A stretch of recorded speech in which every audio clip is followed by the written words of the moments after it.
Hey everybody, Pete A. Turner, executive producer and host of your Break It Down show. Just doing the live introduction for today's episode featuring two people who've been on the show before, but I thought it would be fascinating to have them come on and talk jointly about the United States. So one is Dr. Ambassador, maybe it's Ambassador Doctor, you pick how you want to do it.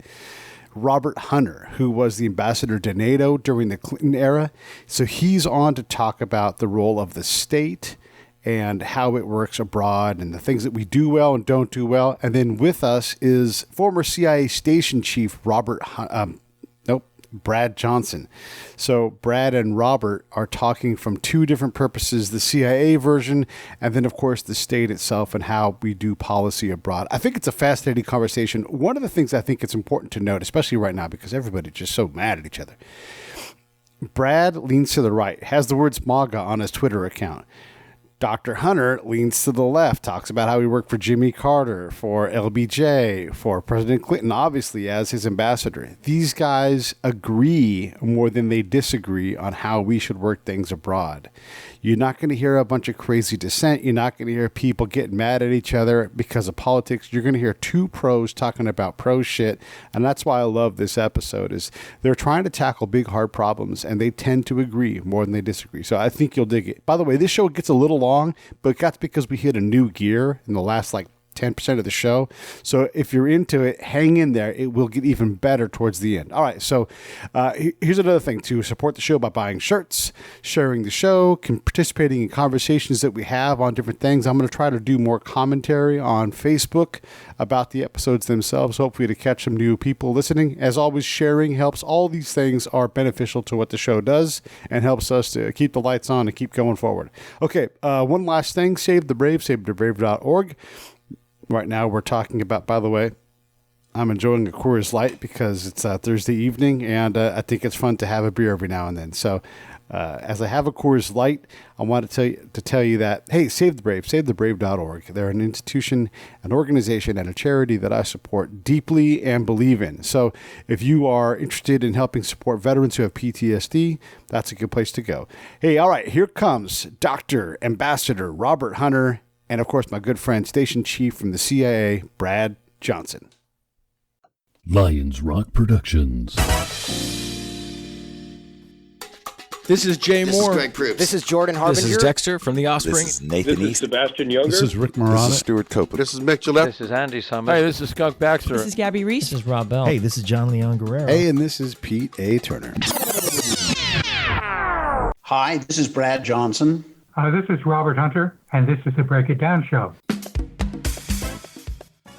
Hey, fellas, this is great. I love having these conversations that otherwise would be basically impossible to have.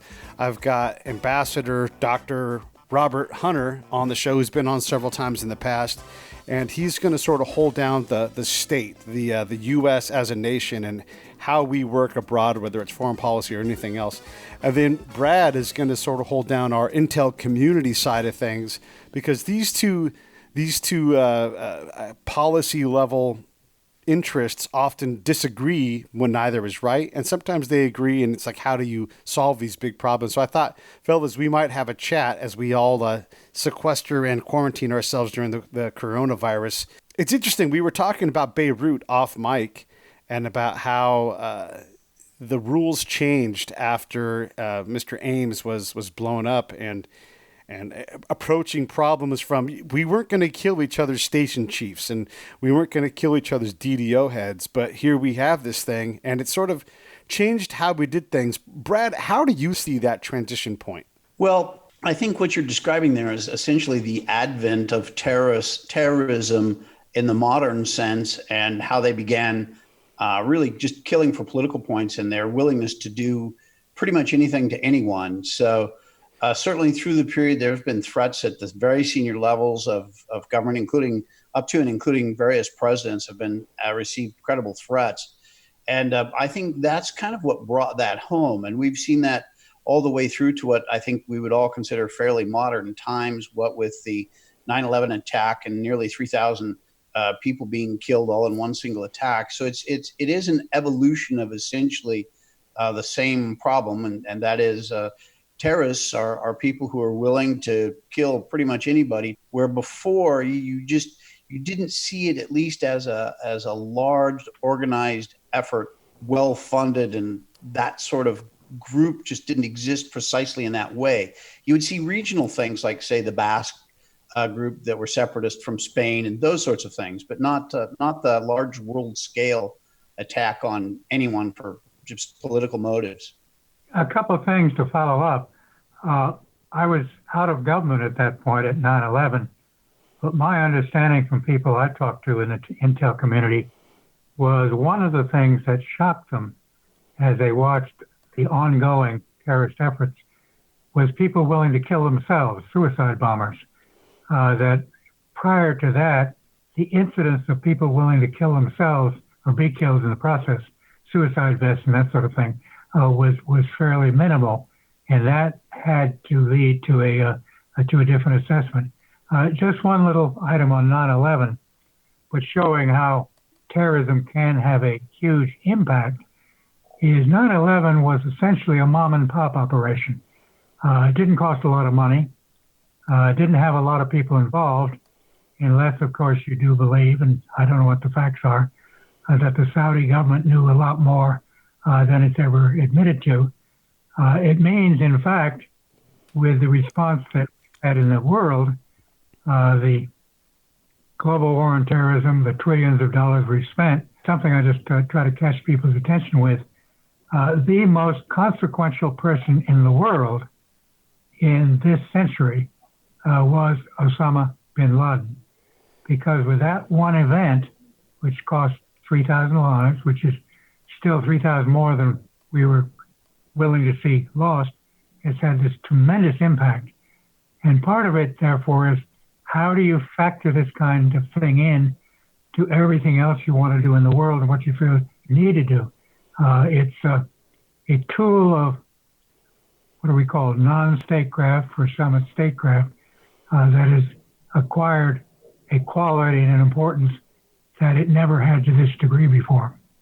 The question of, okay, so now what do you do? I mean, we can look back. I was just at Ground Zero 2 weeks ago in New York, and I went through the museum, and I got up really mad. I got angry, at making people stand on the edge of their life in a fire, and watching the images of them jumping. I just got so mad at that whole situation, and then what that meant to my personal life and the sacrifices I've made. And I just wonder, what else, Robert, what else could we have done on 9/12 to have a response that was, I mean, we killed way more of our own people in the response. Way more than 3,000 people died as we went after this. And I'd hate to even think of all of the people who weren't U.S. citizens that were killed as our response. But we've sort of learned from World War I. We've sort of learned from World War II. But have we learned from this? What's the better, more sane response? I think that is one of the core questions. And I'm a very good Monday morning quarterback. As somebody from New England, right now I'm very angry at Tom Brady from departing from the Patriots, just signing with Tampa Bay. So I would say Monday morning quarterback on that, shouldn't have done it. Okay, I was one of those people who is, I guess, as shocked as almost all Americans at what happened on 9/11.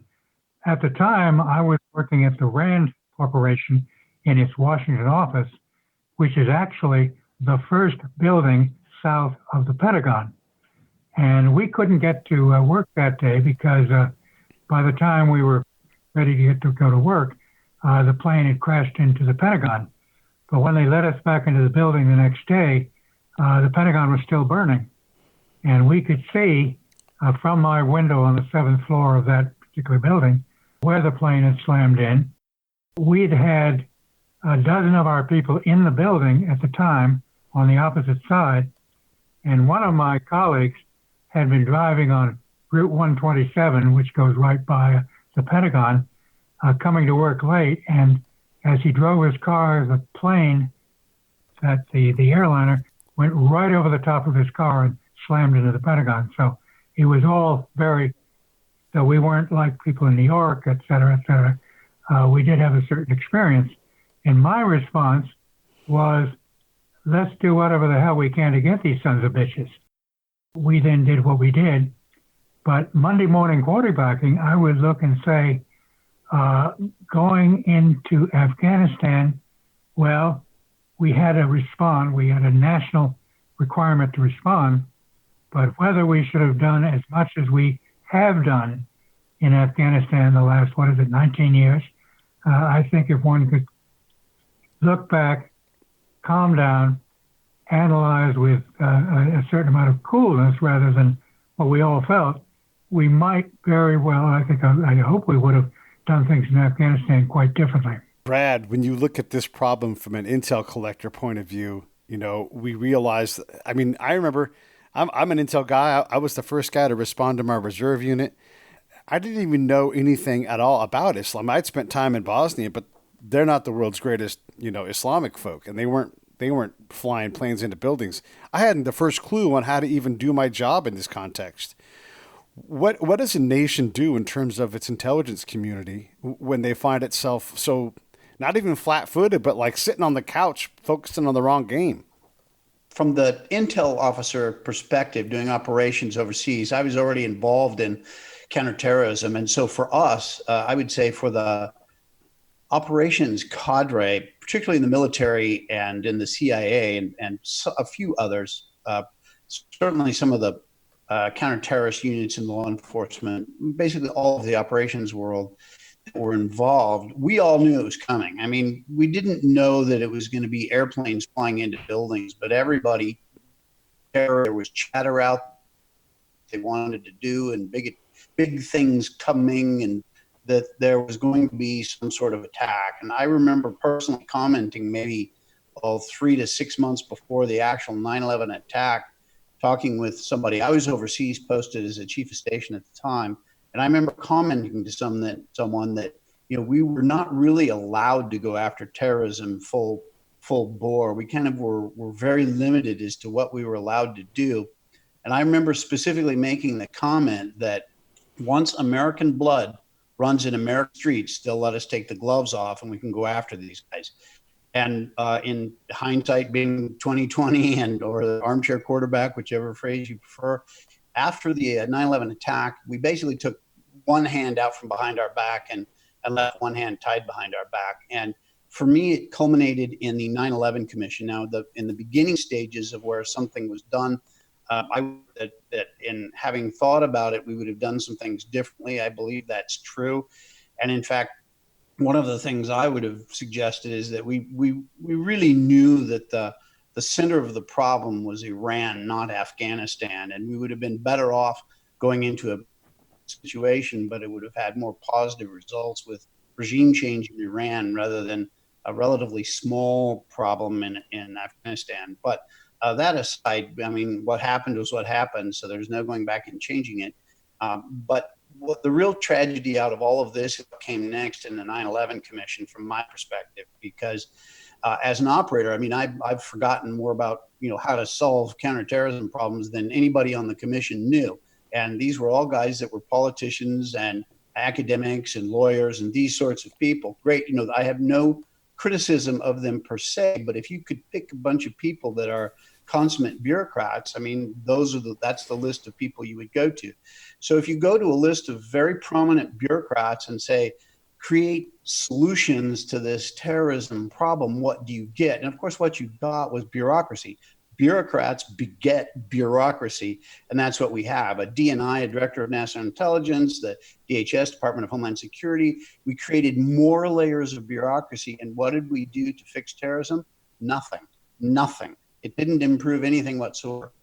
I would have loved to seen in the solution that should have been done, and the solution that could still be implemented, probably will not be, but that could still be implemented, would be to create that same blue ribbon commission, but instead of a bunch of bureaucrats, a bunch of operators, get a bunch of military guys that have got decades of experience working in counterterrorism operations, get a bunch of CIA operations with officers that have decades of experience in counterterrorism, get a bunch of law enforcement guys with decades of experience in law enforcement activities against terrorism. You take those guys, which is the core of our operators and our operational experience in the United States, put them together in a blue ribbon commission, and you watch what comes out of that. What comes out of that is going to stop terrorism dead in its tracks. That's what should have been done and was not done. Robert? Well, I think we may have here, if not the first of our disagreements, certainly different perspectives. I have never heard anybody, though I will defer to Brad on this because you were an insider. You had access to the intel, and I classified information, and I didn't in that era, to point the finger at Iran, implying that it was behind 9/11. I've never heard any credible information on that. 19 of the 20 hijackers were Saudi nationals. The Iranians, in fact, for a lot of this, were on the opposite side. They were, for the people, Taliban, Al-Qaeda, the Al-Qaeda people, the Iranians were their deadly enemies. And I think that we have, over the years, tended, because of our history with Iran, the hostage crisis.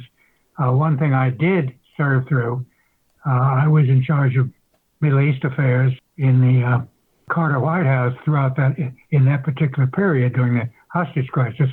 So I had a colleague, Gary Sick, who was an intel officer from the Navy, who had lead in that particular account. So we all understand what the bitterness of the feelings towards Iran were. But this was a Sunni operation, not a Shia operation. If there was anybody that one wanted to point fingers at, it was Saudi Arabia. In fact, I think it is clear that over the last X years, now almost 2 decades, the vast majority of terrorism has not been done by Iran or by Shia. It's been done because of the stimulus and a lot of funding that comes out of Saudi Arabia. But because of our relationship with Saudi Arabia, no political leadership, I'll leave to Brad to talk about the intel people, no political leadership has had the guts to take on the Saudis. And then we saw one tiny little example of the arrogance that came of that, of the slaughter of Mr. Khashoggi at the Saudi consulate in Istanbul. So I think we've got to get that kind of issue sorted out. Now, as for stopping terrorism in its tracks, I can understand from an operational perspective, one can argue that.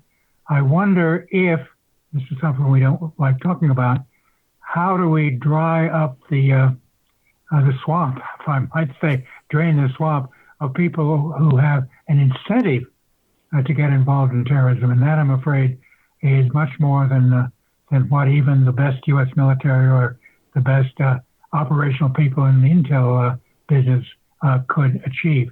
And on that, I'm afraid we have not been very effective.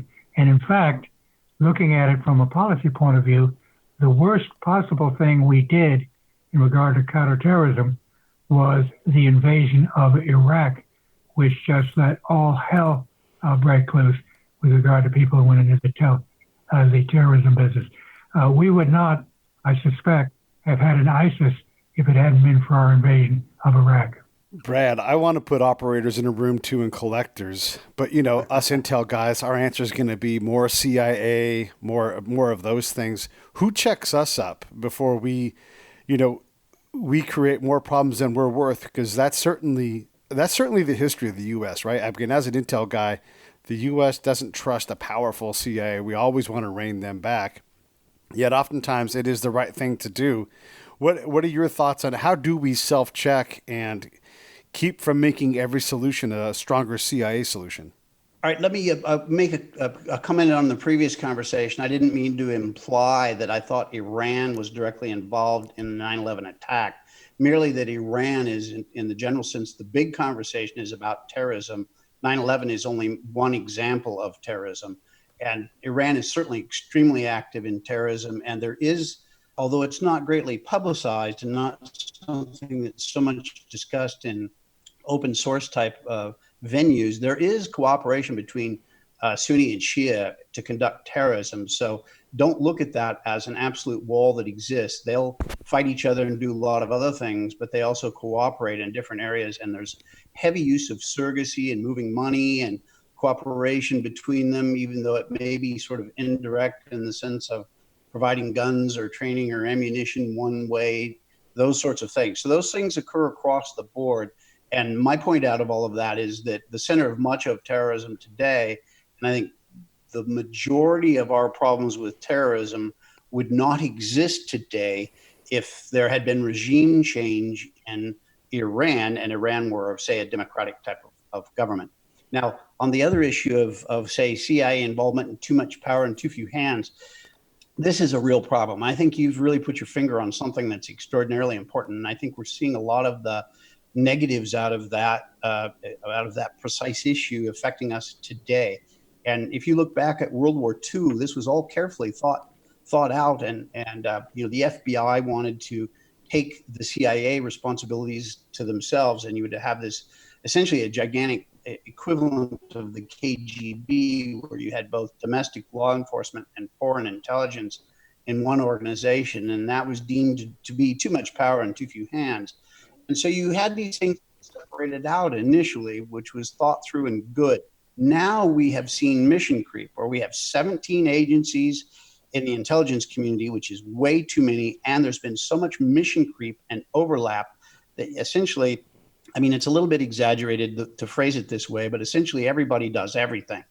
And we've seen full-blown intelligence collection out of the military. We see full-blown intelligence collection out of the FBI and their counterintelligence department, which is not as big as the criminal division, but it's still a very sizable part of the FBI. We've seen a lot of this mission creep. And that, I think, a perfect example of that is these abuses that we've seen with the FISA warrants, where U.S. citizens that were political adversaries were targeted, and they were targeted politically for political motives. And so what you saw was political corruption take advantage of the FISA system. And then I would point the finger at having what was then the Department of Justice and the FBI, specifically the FBI division, acting in political conjunction. And so that has created a lot of the problems we have today. And now what do you do? I think one of the things that needs to be considered is we need to look at the authorities that the FBI has. Now they're trying to do some amendments and changes to the FISA laws, but I think you have to look to the center of the actual problem. And I think the problem is what you're suggesting, which is too much power in too few hands, where you have a unit in the FBI doing intelligence and DOJ combined up to do this sort of clearly horribly corrupt type of activity. And those are the things that need to be addressed systematically, where you change the system, the fundamental system, so that it just can't reoccur so easily again. Those are the changes I'd like to see. And yes, it's a problem. I mean, you want intelligence and law enforcement and military essentially separate for very good reasons. You don't want so much power in too small a group of people. And certain things like, for example, under President Reagan, the CIA, director of the CIA was made a cabinet level position. That's one of the things that President Reagan, who I thought was a fantastic president, but that's one of the things he did do that I don't like, because intelligence should not be part of policy. Policy should be, the decision makers should be making policy themselves. They should draw upon intelligence to make up their minds. But as soon as you have the CIA be involved in policy making, they get wed to that policy. And so then there is a human tendency, it's a human nature thing, where they begin to look for intelligence that fits that policy versus just finding information wherever you can get it, find the truth with no motive or connections to anything behind it, and play that forward, and then let the politicians sort it out, let the policymakers sort it out. So those are the types of things I think we need to go back to. Take intelligence out of politics, take them out of policy. That is State Department. Speaking of State Department, that's State Department area where they need to be involved in making policy. And I would say one of the criticisms we've seen of State Department is they themselves have that same problem, becoming wed to policy and then starting to find information to fit that versus keeping a step back and making sure the policy is in the interest of the United States and national security. So I think you've really put your finger on a very serious problem that needs to be looked at. And I think in today's political environment, it's just too hostile among the different political groups for that to take place. Robert, same kind of question. How do you keep everything from becoming a CIA problem and that the CIA or FBI or whatever organization becomes too big for what it needs to be? Well, leaving aside our different perspectives on Iran versus Saudi Arabia, which may be a separate issue for another time, but which I do think is very important. Everything else Brad said, I totally agree with. One of the things when you work at a senior level in the White House is you have access to all the intel you could possibly want.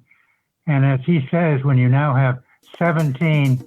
Hey, this is P.A. Turner from Lions Rock Productions. We create podcasts around here. And if you, your brand, or your company want to figure out how to do a podcast, just talk to me. I'll give you the advice on the right gear, the best plan, and show you how to take a podcast that makes sense for you, that's sustainable, that's scalable, and fun. Hit me up at pete@breakitdownshow.com. Let me help. I want to hear about it. And as he says, when you now have 17, maybe at least the ones we know about, different agencies, in theory, being brought together by the Director of National Intelligence, I think that is the overlay that's been stuck on top of the others to coordinate them, whereas the CIA originally was supposed to do the coordination, as far as I know. That just gets you into trouble. Now, when I was in the White House, I used to read all this stuff and look at all this stuff, and it would have. And when you're in a position where you have to advise the President of the United States as to what the best is, you got to make judgments about who over time tends to get it right and who tends to get it wrong.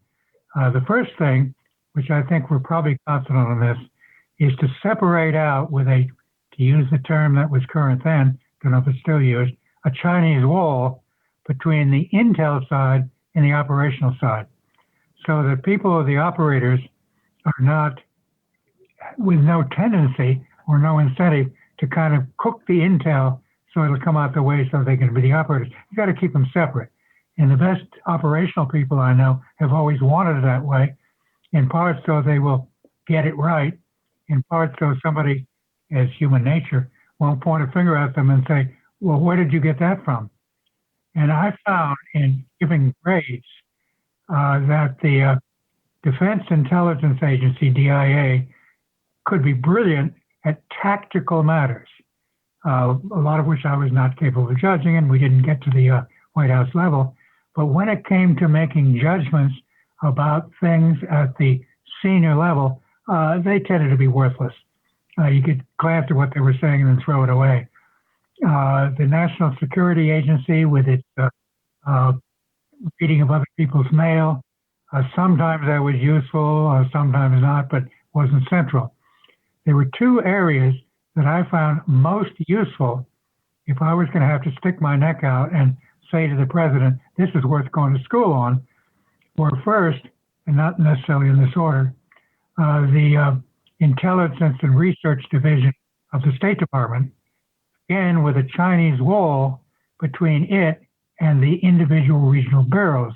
So they couldn't come around to INR, as the initials were, and said, oh, by the way, can you cook me up a reason so I can do X and Y? Right. And the other was CIA. The other was the CIA. And there was a central point of collection, which I could get behind if I had to, which were the National Intelligence Officers. These are when you're busy in the White House, you got to have a kind of single point of contact to start with. And these were the people who knew all the players and who you could go to and say, can you answer the following question for me? Or what do I need to know today? And they come back at you, and some very highly trained, competent CIA experienced people who weren't about to mislead anybody, and certainly not to mislead those of us who were having to prepare stuff for the President of the United States. I came away with an extremely high regard.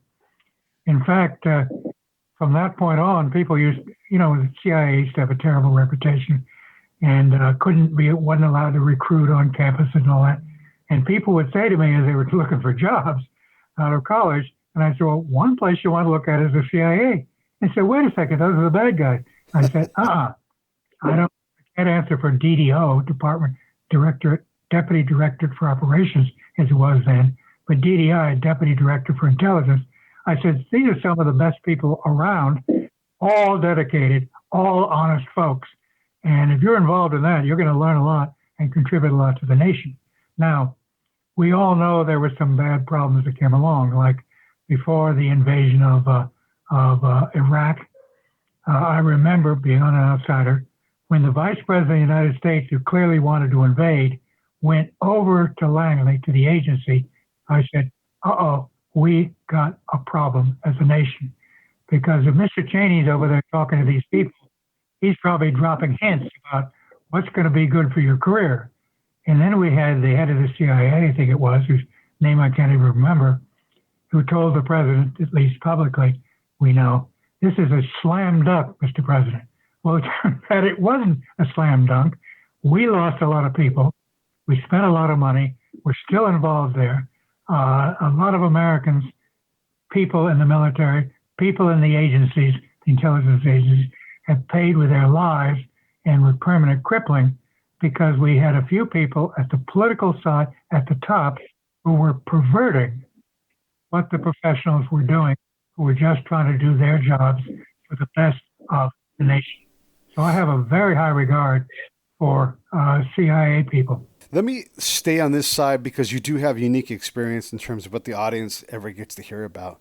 When they're making those decisions at the White House level and things are being briefed, how common is it that you hear multiple sides from the problem come in from different perspectives and angles, and then you think to yourself, I wouldn't want to have to make this decision? You know, I often say, like, the president gets to pick from, 15 horrible options. They're all bad. They all result in people dying and suffering needlessly. You have nothing to do with the problem, but you ultimately have to pick something. How often are you in that position where you're just like, there's a lot of work being done, there's not agreement, and so at some point you pick something that you think is the best compromise? If you're asking me, yes, that often happened. And the important thing was to get for the president the differing views. Sometimes you can predict. You could go in the Situation Room and the Secretary of State, the Secretary of Defense. You know what they're going to say. They're going to say what their people have told them to say. I used to joke that if the Secretary of Defense came into the Situation Room and he didn't say what his team had told him to, he'd come out and he'd find that the air had been let out of his tires. So when you're working for the president, you have to kind of balance those out. Now, also, there are things called national intelligence estimates. Nowadays, everybody hears about them. They get declassified, or maybe they're never classified. They show up in the media and all that kind of stuff, which should never be done. These are the crown jewels. Now, if I'm sitting there in the White House and one of those comes across my desk, I don't necessarily just read the NIE, National Intelligence Estimate, and look at what degree of agreement and all that. I'd read the footnotes. I'd say, what does CIA take exception on from this collective thing? What does INR take it? What does somebody else take? Because I'd want to find out, break apart the consensus, because when there's a consensus, there's probably going to be something wrong there. Yeah. You want to make sure the president can be president, and he's not handed something on a silver platter saying, Mr. President, you got to take this because there's no alternative. And he's going to look at him and say, I want an alternative. I want to know what the people down in the bowels are thinking. Somebody's got to do that for me. I don't have time. And those of us in the White House, on the NSC staff, that was our job, to make sure, if I can put to the extent humanly possible, that the president wouldn't get blindsided, because that's when you get in terrible trouble. Brad, looking at a station chief level, when these decisions are made higher and, made, I guess, from the point of view of a ground operator in a vacuum with no reality to the ground, and you get this tasking, you get this request to create some kind of an intel product or whatever, or to shop for this product, how do you respond when it just doesn't make sense with your reality? I mean, obviously you've got a job to do and you're going to do the damn job, but when it does come down and it's just so contrary, how much push up can you do? How do you deal with those situations where someone like the vice president goes to the Pentagon and says, we're going to make this war happen, and now you get left with this problem? Yeah, it's funny. I mean, traditionally, as a chief of station, I mean, your authority was quite complete. Little known fact, I mean, while OSS, the Army, was sort of the father of the CIA. I guess you could say the mother was the Navy, because Navy intelligence during World War II is so incredibly successful and important. The majority of the rank and file came over from the Navy. So chief of station authorities were built on ship captain authorities. So they were quite complete. Now, all of that has changed. That was all changed under the Obama years when the director of the time did the modernization. So John Brennan was the guy's name who was the director at the time. So these authorities have changed a lot, and it's become more centralized back to headquarters. But at that time, you could look at the chief of station as in many ways for the intelligence authorities as like a ship's captain. So there was quite a bit you could do. I do want to make one point on what Robert was saying, because it's so incredibly important. And that is, he made reference to the NIOs. And one of the things, even not as a chief of station, but in the different stations where you're working on stuff that's kind of front burner, where I spent most of my time in areas of conflict. So I would meet and knew a bunch of the NIOs and would deal with them quite often, because they would travel to get ground truth. Now, what they are, and my perspective on those guys, is they were very senior, really poised analysts, and they were really good at what they did. But that aspect is one of the things that has been destroyed by the agency. This all began years ago in Clinton days, when they joined up the operations and the analytical side. And that's where you started to see this infection take place. And the degradation that has taken place in capability and in their neutrality of information for those NIOs began then. Today, they're not like what Robert is discussing. The ideal would be to go back to how Robert precisely laid that out, where there are these really elite, super sharp analysts that do not have ties to the operational side, so they don't become wed in some way to information. And his point about not being able to just walk down the hall and say, hey, start digging me up information so I can go do this thing I want to do.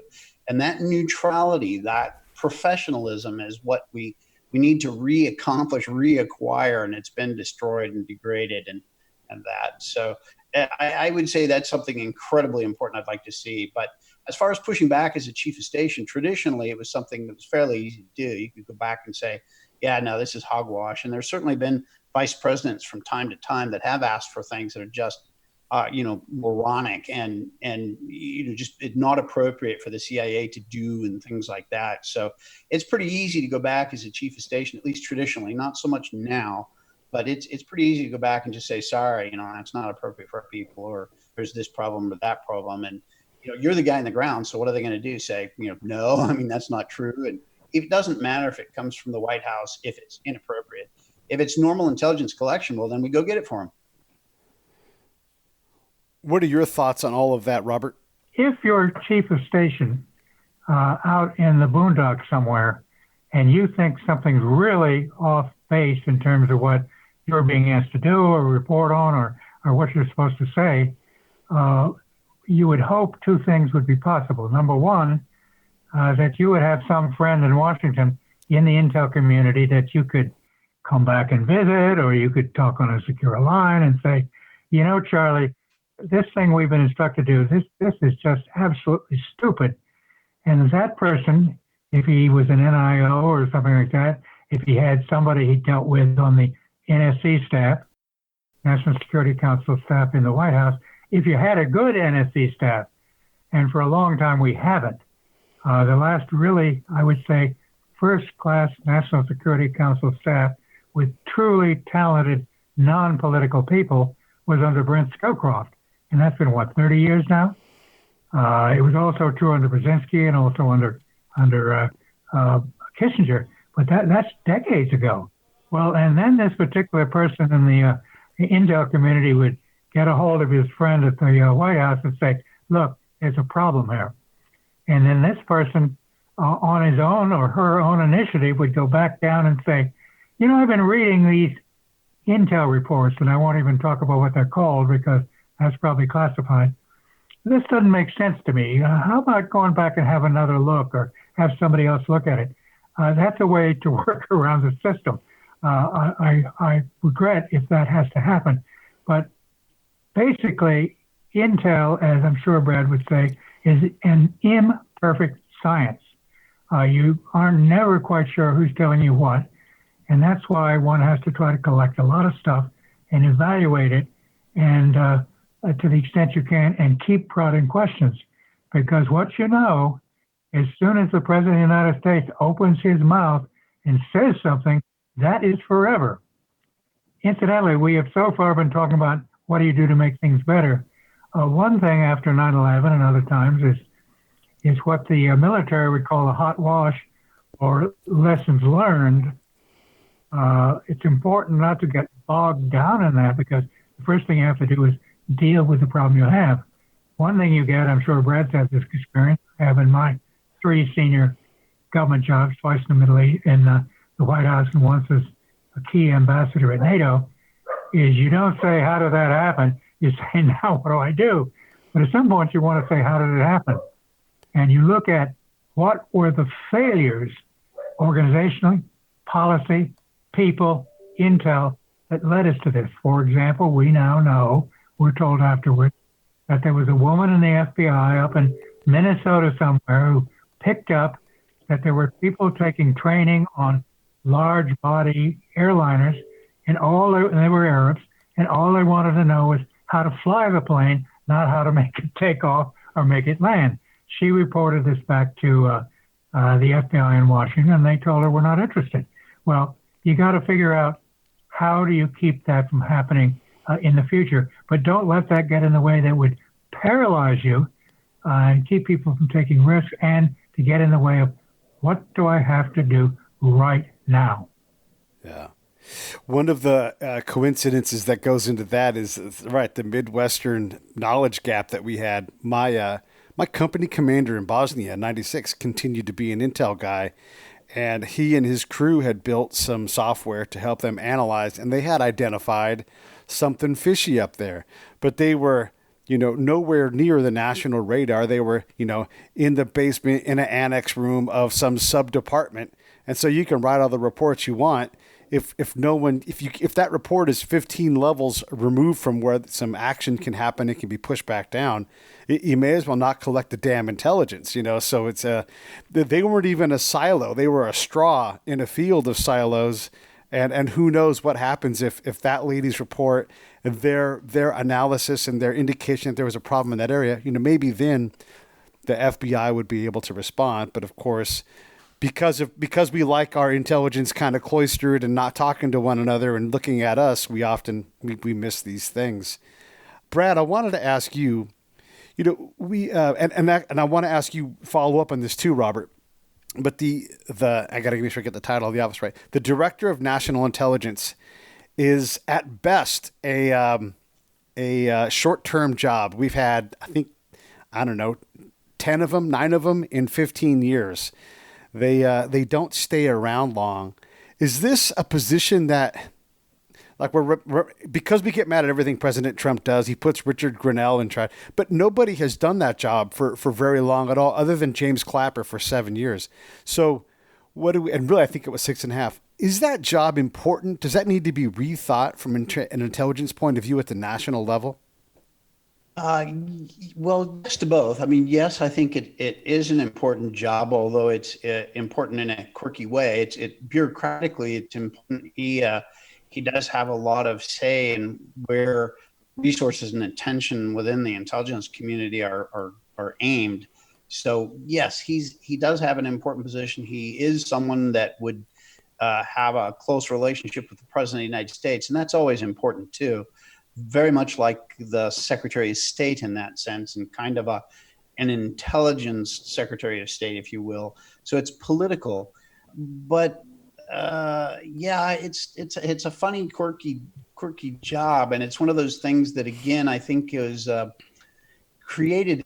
That position was created among, as I mentioned earlier, out of the 9/11 Commission, and so I personally, as I kind of indicated, I think it was a poorly thought through decision to create that. And because of that, it's sort of this ill-defined thing.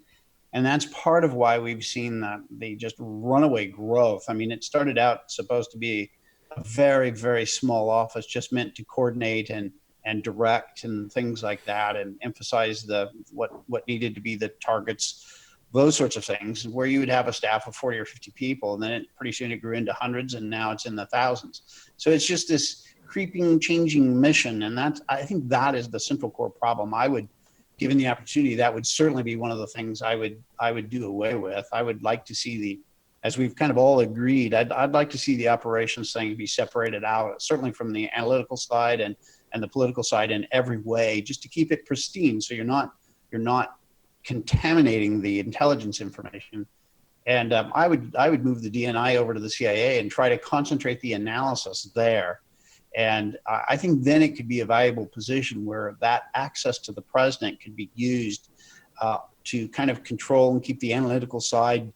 There's there's competition and people become political and all of that. And some competition in the analytical side is good, but if they're all seeing the same information, and you're right, those firewalls that are put up between that, as Robert mentioned, the lady that had found the report on the training of these pilots that did the 9/11 attack, that's absolutely true. That information was uncovered and it wasn't shared around because of the firewalls.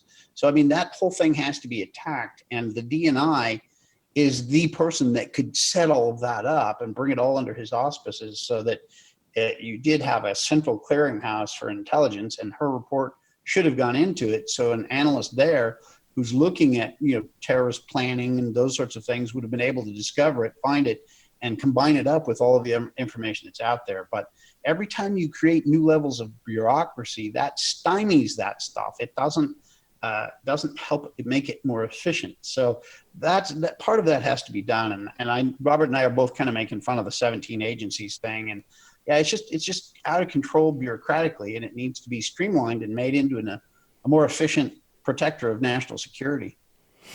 Robert, when you look at a position like the DNI that creates a lot of political problems and is just typically a warm chair filled by the next person, do you like the position? Does it need to change? Is it valuable? What are your thoughts on the DNI?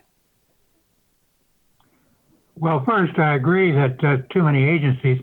I would cut a lot of them. But one thing you want at the White House is competitive intelligence. So you're getting different points of view. Okay. I always wondered when DNI was created, what in heaven's name is that for? Originally, the director of CIA was supposed to be the guy who coordinated everybody. So then you put somebody to coordinate the coordinator. And I do agree, if you're going to have it, it should be a couple of dozen people and a dog. It shouldn't be hundreds or thousands.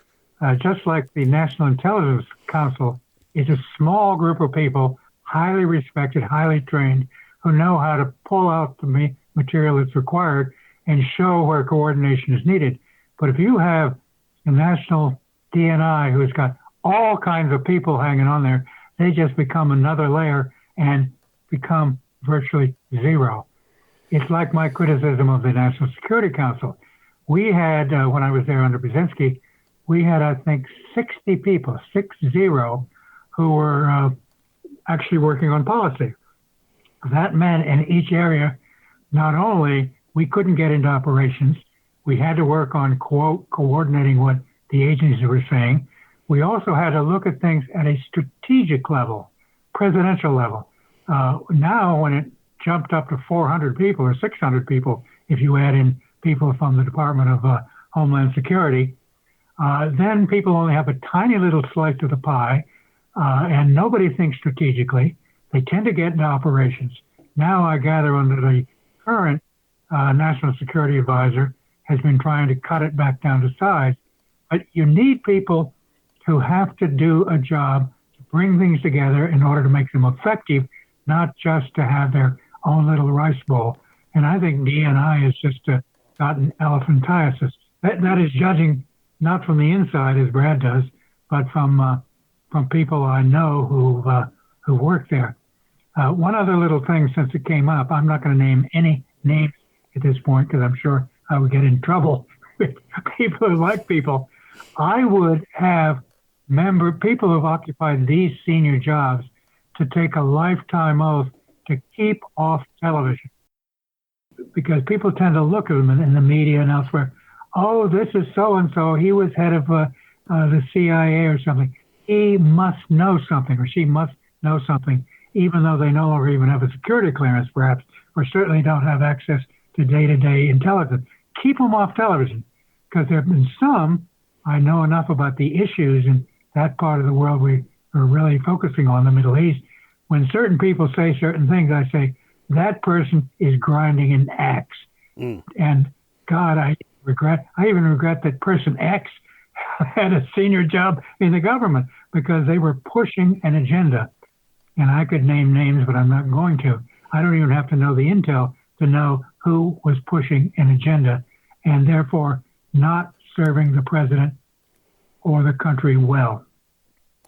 Yeah, Brad, this is a point where I think you can provide some quality insight. One of the things that I know from being in the intel world is that we're all part salesmen. And when we think we've got something unique, we work our asses off to sell something. So everybody at every level is selling.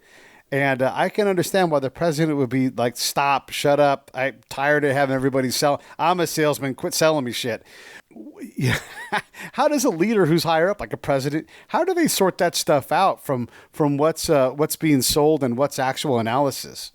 Yeah, the president had a very, very difficult job, and it's something I've commented on many times, that it's one of those jobs where there's really no true preparation for it. There's some people that are naturally have more talents and abilities for it, and others that have less. But it's OJT. It's on the job training to get good at being president. And I think every single president, we've seen a learning curve the first year or two. I would say the average is about 2 years, and certainly having been on the inside, a swamp dweller, if you will, in the intelligence world, every time there was a new president, we would see that learning curve as they started to figure out, what goes where and how to do this or that or the other and what it means when they're told this or that.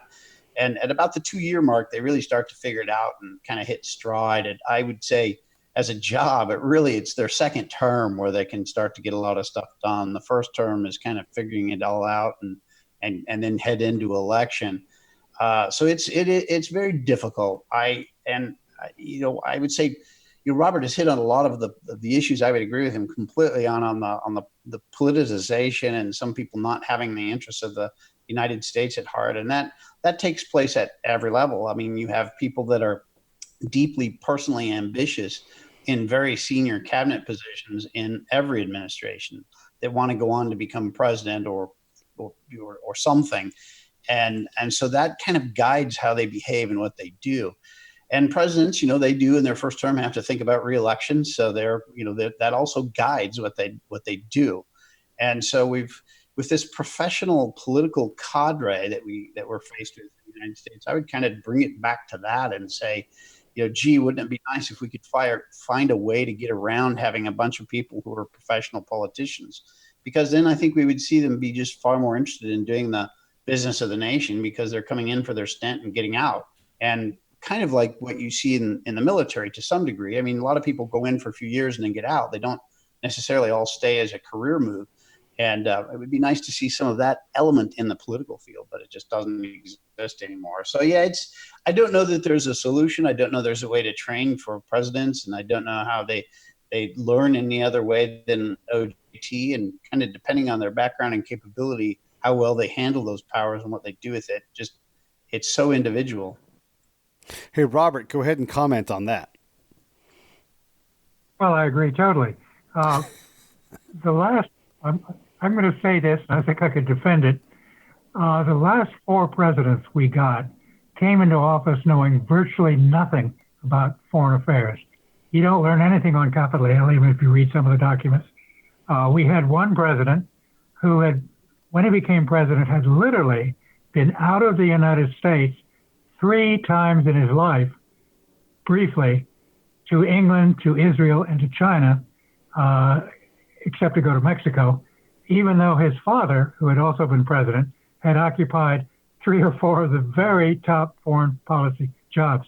In fact, I would say we've had really 2 presidents since Eisenhower ran a war who really came into office knowing what they had to know in foreign affairs.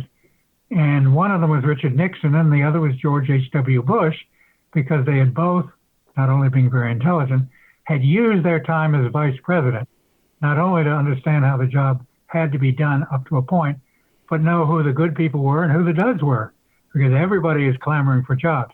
So what would I do? First, as president, I would understand, one, American foreign policy has to be bipartisan or it's nothing. The outside world doesn't give a damn who the president is, and the world doesn't change just because we change our chief executive. You face the same problems on day one, as we say. Number one, before you become president, hire somebody, get some close friend who doesn't want a job to go out and beat the bushes and try to figure out who are the people who know what they're doing and who are the people who don't. And then give the president a list when he gets elected and before he gets into office and say, I know what your transition team is telling you. Joe was wonderful in Kankakee. He wants a job. Here are people I think are good. Then the president has to take it seriously, which means hire good people to occupy these jobs. And particularly, I hope I don't offend people, a good national security advisor, because that's the level in today's complex world in which policy, if not made, has to be coordinated. Nobody else can do it. Can't be done at state, can't be done at defense, and certainly not at in the intel community, which if they're good, they don't want to do it. It's not their job. And then that person, NSC advisor, needs to hire really good people who can think strategically from within the intel community, Defense Department, State Department, outsiders, preferably people who've also already served in government, because it's a skill set. And then use these people effectively.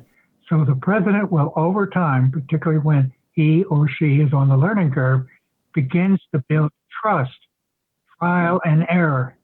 One thing happened, for example, with the agent CIA under Kennedy, is when he was sold a bill of goods on a thing that became the Bay of Pigs. And it took a long time for Kennedy to build back trust in the Central Intelligence Agency, which had sold him this particular thing. Could have been somebody else that sold it to him, another department. But that's what you have to do. And that's the president's responsibility. So, and unfortunately, this particular president has not taken that seriously. There's some others in our history who haven't taken it seriously. But that, in keeping the nation safe, has to be job one. You're going to be the political guy. You make the political decisions. But by God, you better hire the people who can tell you what's going on, what do I have to do, what are the alternatives, what are my choices, and what do you recommend? And I will then make the decision. And I got to have that. And if I don't hire the people to do that, Ronald Reagan, for example, I know that Brad thinks highly of him, had 7 national security advisors. The first 5 couldn't hack it. And the last 2, Frank Carlucci and Colin Powell, were first-class professionals, and they did a good job for the President of the United States. Brad, what are your thoughts?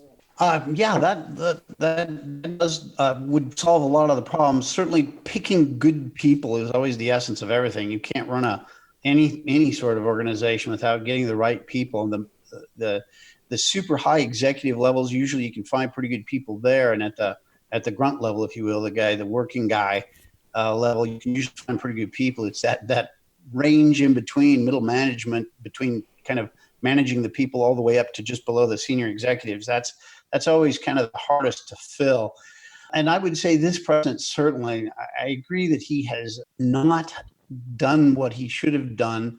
Being a non-politician coming into the presidency, he didn't have this cadre of people. He'd been around politically for a long time. And so President Trump has not done a very good job, I would say, outside of how he worked with the Federalist Society and trying to pick judges that were dedicated to the Constitution of the United States. I mean, that is the model he should have been following with everything else. That said, I think at this point, he's gone through that learning curve, and we've seen a lot of changes at NSC. There's been a few articles out about it where he's sending a lot of these people back to their agencies and is now kind of revamping, trying to bring in his own team, people that he trusts, people that he thinks will do a good job. I think President Trump was kind of innocent in some ways, and one of them was he came in, and I think genuinely in his mind, he's trying to do what he sees as the best for the United States of America.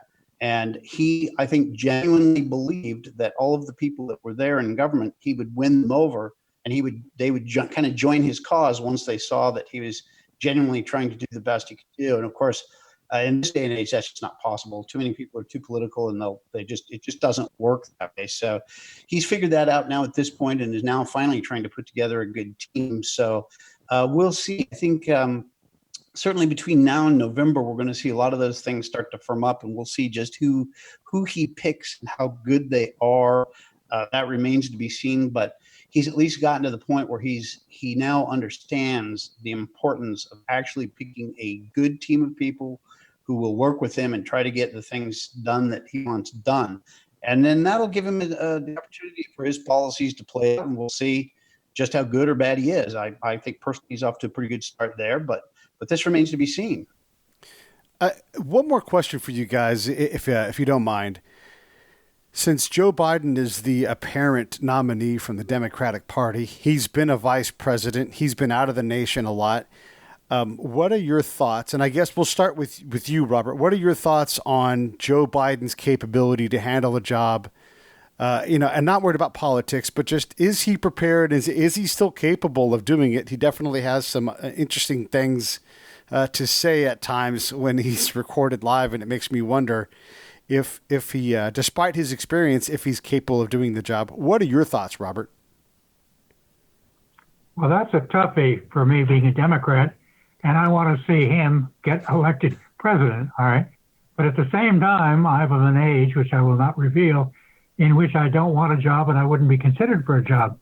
So I can probably be a bit freer. He has had all of that experience as vice president.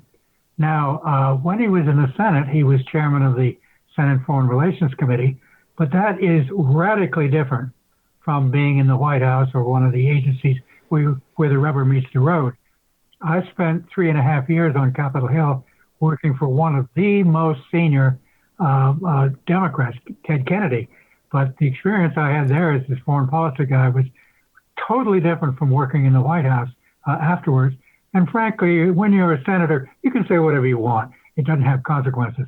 Now, one of the questions I have is whether Joe Biden, looking at some of the people he appointed before when he was vice president, and I'll get in trouble with him if I weren't already, I'm not quite sure we're up to the task. And I would think that the thing that I recommended earlier, for him to cast the net widely and to get people beyond those he's either had working for him before or who want jobs, and the clamor for getting jobs, it's really it's a sight to behold. It's worse than being in a chicken run, when they throw in the corn. It's just fantastic. But the president's got to be. And incidentally, in terms of whether Biden has slips of the tongue and that sort of thing, they all do. But we are now in an era in which everything that you say is recorded by somebody. Yeah. What was it? Was it Romney who talked about the 47% who want to be on the dole?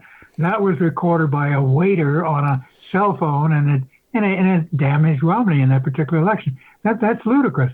As to age, there is no question, even if Bernie Sanders has been the potential nominee, the next president of the United States is going to be an old white guy who, when inaugurated, will be the oldest person ever inaugurated president of the United States in our entire history. And I worry about, obviously, health questions. That's one reason a president in this circumstance needs to pick first and foremost a vice president who can indeed have the qualities of temperament, of intelligence to become president. Doesn't have to be an expert in foreign affairs. Is a common view nowadays that Harry Truman was a pretty good foreign policy president. Hired a lot of good people, some that weren't so good, like Jimmy Burns. He hired a Marshall, and they had Atchison and all of that. But Harry Truman knew nothing about foreign affairs except what he had learned in Company D in the field artillery in the First World War. He did not even know about the atomic bomb until Secretary Stimson, 2 days after Secretary of War Stimson, 2 days after Truman became president, said, oh, by the way, Mr. President, there's something you should know about. But he turned out because he had good judgment, good judgment about people, about politics, about ideas, and about process, which he, and of course he had some wartime experience. So in Company D of the Field Artillery in the Western Front in World War I. So that's what we want. I want the vice president, who's going to be a woman, the nominee at least, whether they'll win or not, I have no idea, who's got that kind of, not necessarily foreign policy experience, because none of them do. Even Biden, I don't think, has enough, but who has good judgment about people to take over if it comes to that. And God forbid, either one of them dies in office. I'll tell you one other little story. We all remember how Richard Nixon had Spiro Agnew as the vice president. The consensus in this town, and I was involved here at that time, thought that, oh God, Spiro Agnew is president of the United States. So they looked into his background and they found that he had some shady dealings. So they got rid of Agnew, and you're not going to believe this, but I believe it to be true, in part to make it safe to get rid of Nixon. So you wouldn't have Agnew.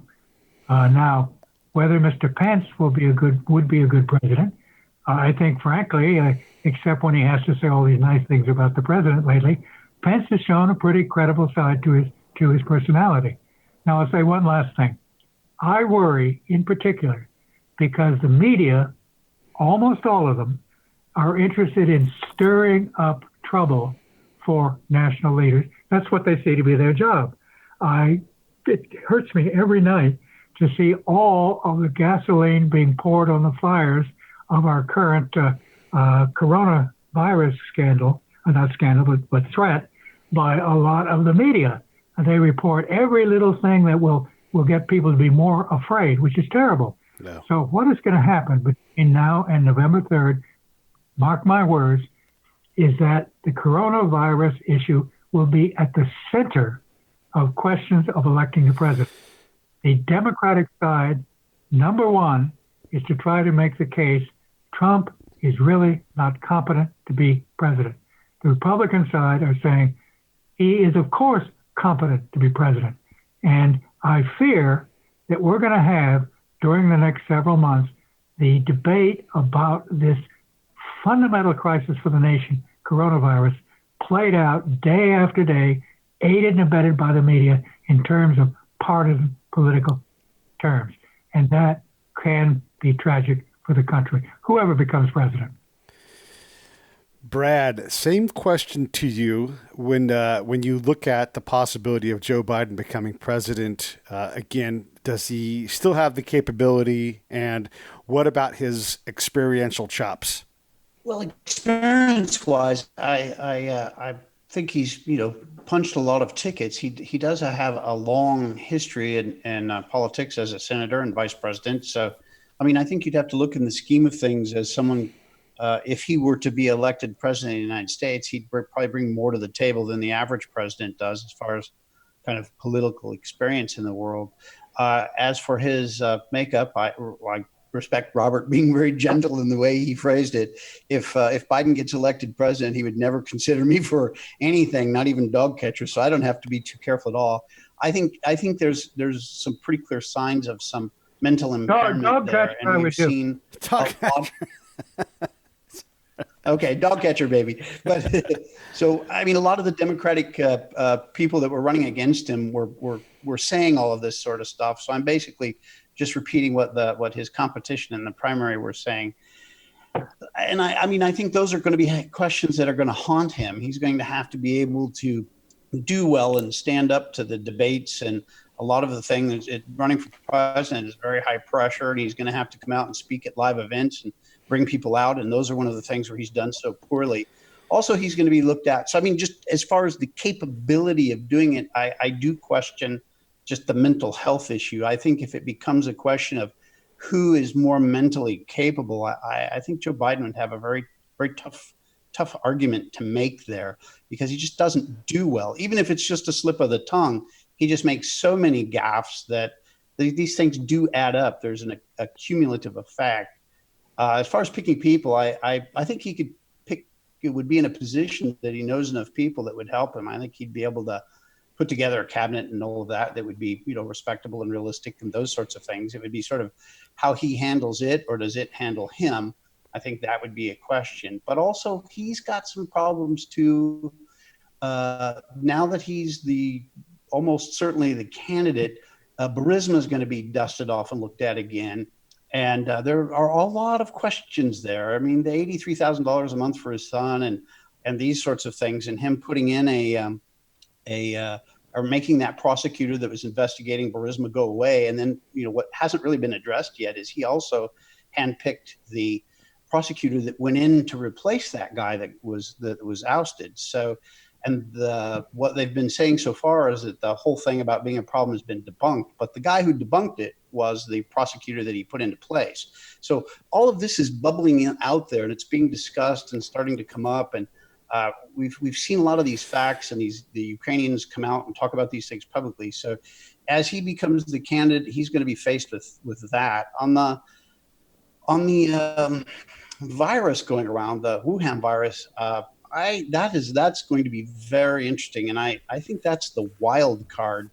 I don't know if that's going to be the central issue for the election or not. I'm less confident as to this, just what that's going to mean, because there's a lot of information coming out talking about how there's some interesting. I don't want to go too much into the technicalities of it, but there was there were 4 insertions in the glycoprotein of this virus. Now that is very unusual to have these 4 differences between this Wuhan virus versus all of the other SARS type viruses.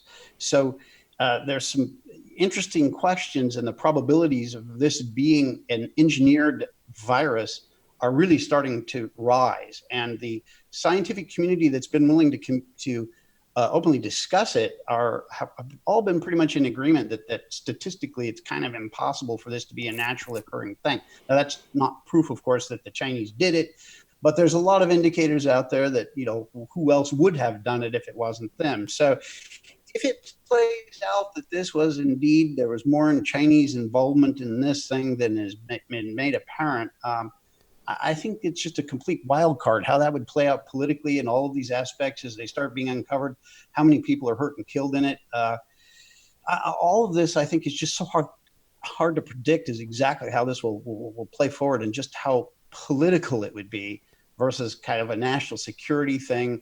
It's going to be interesting to see play out. I think we're going to know a lot more in about 2 months. Yeah, I think so. I wanted to add this note in too. President Truman was done being president at about the age of 69. Granted, he was born in the 1800s and things were different then. He also lived to be 90 plus years old. He also lived through, several significantly challenging events, to include World War I, going broke several times, surviving machine politics, World War II, and being president for 8 years. Holy cow. So maybe he was a very old 69, but now you add in another 10 years on his life and say, now be president. And it gets shocking how old, you are when you're in your late 70s, if you have had years and years of service at this high level, like someone like Joe Biden has had, or even President Trump. So it is interesting to realize just how seasoned, I like to say seasoned, these guys are who are running. Anything in closing, Robert? This is to me, right? Yep. Okay, right of reply. I've been quite candid, I think, about what may or may not go wrong with a President Biden. But I have been very disturbed over the last 3 years by President Trump and by his quality of judgment, some of which we've seen in the last 3 or 4 weeks. And I'd like to see him out of there, because I don't think he is up to the job, and I think it's been shown over and over and over again. But that's another matter. I didn't want to get partisan. Yeah. The new National Security Advisor, whose name nobody even knows, a good thing, is certainly seems to be an improvement over one of the predecessors, John Bolton, who everybody I know in the foreign policy community who's sensible thought that he shouldn't even be in charge of the dog pound. And fortunately, the president got rid of him. Now, what I would like to say is We are only going to have one president, and I don't think the age thing in itself is going to be a problem. Okay. I am older slightly than either of these two candidates, and I'm all suited up and ready to be Secretary of State. But the problem is, I like my afternoon nap, and that's too much. I will believe in the president's judgment the day he fires the current Secretary of State, who I think is not a good example of what we need to be doing in the world. But there are a lot of good people out there he could appoint. I wish he would, but it won't happen between now and Election Day. Brad, any closing thoughts? Yes. Well, I guess this is one of our definite differences. I think President is head and shoulders above anything Biden could ever do or become. But let me say also, I am, if Trump is reelected, I am definitely suited up and have my boots on and am ready to step into the dog catcher role at a moment's notice. Yeah, same. As long as you leave my two Cocker Spaniels alone, they have all of their shots, all of their medals. Yeah, but they don't behave when you're podcasting. They bark and try to cause a ruckus. Let me say last word. I would feel comfortable if Brad were brought into either president's administration in a serious job, and preferably director of national intelligence, unless we could abolish it and just have the head of CIA run things like he or she should. There you go. I like that. And I like that we can have a nonpartisan conversation about complex stuff and not get so distracted by the left and the right, because the problems aren't left and right problems. They're U.S. problems. From my experience, I've always seen that we are the biggest problem in terms of these things. I studied what the Army did to confound its own success, State Department, all the time, because if we just got better at making less mistakes as an institution, we would have more reliable outcomes on the other end of the machine. Fellas, thank you so much for coming on and doing this. It's those weren't easy questions, and I really appreciate you guys digging in with me and creating this. I know people are going to love this episode because it is thought-provoking, and there's a lot of stuff that people just don't ever talk about it. So from me and from all of us out there, thank you so much for doing this with me. Pete, thank you very much. Robert, thank you as well.